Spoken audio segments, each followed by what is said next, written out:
All right, guys. So this will be the fourth part to the Bitcoin FUD series, and I'm just covering another topic that gets brought up pretty often. And it's the idea that Bitcoin is too volatile to be a medium of exchange, or just too volatile in general. And this is a Goldman Sachs article. They go on to say that something with long-term volatility of 80% can't be considered a medium of exchange. Let's see. It goes down, and here you have the member of the governing council of the European Central Bank who warned investors could lose all their money. Um, I'll just see if they have any more interesting quotes.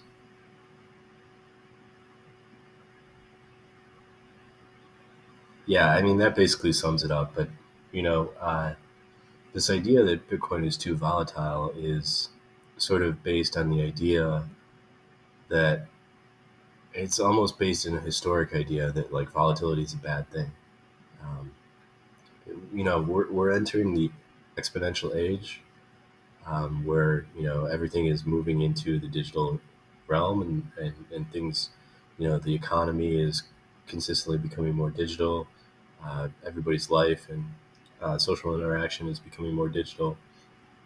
To the point where uh, you have Mark Zuckerberg coming out and saying that the metaverse will the economy of the metaverse will rival the economy of the digital, or I'm sorry, excuse me, the physical economy.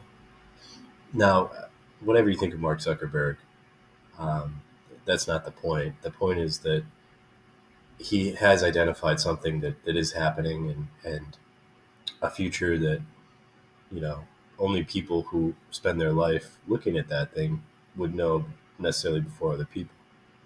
And so the point is that as we enter that age of the internet and this expansion of the digital environment, we're entering the exponential age where volatility is just going to be part of our existence and our life. Technology is going to be extremely volatile in its advancement. Our way of life is going to change in a volatile fashion. Everything's going to be subject to volatility. And I think, the idea that we'll use quantitative easing to dampen volatility is like almost a archaic notion. And it's the idea that it's almost to the extent of resisting change and resisting uh, progress.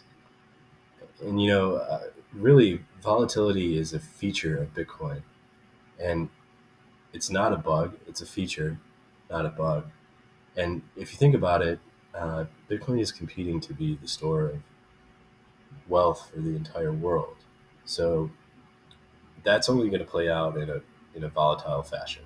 You can't do that without you can't take an asset and have it go through that trial without experiencing some degree of volatility. So ironically, in a sense, Bitcoin is the ultimate risk on asset because it's competing to be the ultimate risk off asset. And that may be a little confusing to hear at first because you're denominating everything in fiat terms, in USD terms. But if you start denominating using Bitcoin as your unit of account, then the volatility is much different. People refer to this as the Bitcoin standard. But the idea is that once you mentally start denominating in Bitcoin or Satoshis, then the volatility that other people experience, you just don't experience because one Bitcoin equals one Bitcoin. So that's another key point I think to understand in this concept is that the volatility is not implicit within Bitcoin. The volatility that we experience in the markets is due to the volatile and unstable nature of fiat currency.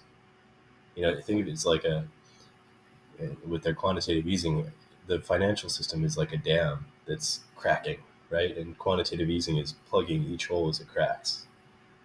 You can see how that might, that could be a very volatile environment. And eventually one day the dam breaks and the world changes.